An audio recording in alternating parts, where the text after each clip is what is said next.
Hi guys, today we're going to make Tandoor Momos and they're going to be Jain. We're going to use the cheese corn momos from SteamUp. So let's get started.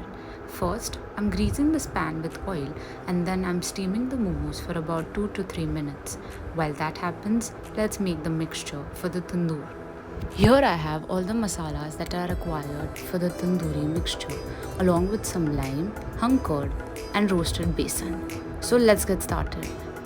First, I'm adding some garam masala to this, then some dried fenugreek leaves, along with some chaat masala and also some cumin powder. Finally, also some red chili powder. After that, I'm squeezing about quarter of a lemon juice into this mixture. And finally, the roasted besan. Along with this, I'm also adding a pinch of black salt. Now let's mix this thoroughly so that there are no lumps in the mixture and it makes a fine paste.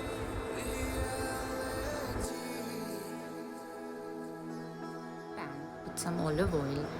I'm going to wait for the oil to heaten up. While that happens, I'm going to dip these cheese corn momos into this Jain mixture that we've made.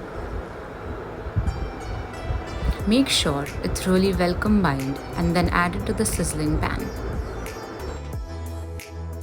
Add all the momos to the pan and let's wait for about 2 to 3 minutes. Keep changing the side of the momos so that every side of it is really well cooked.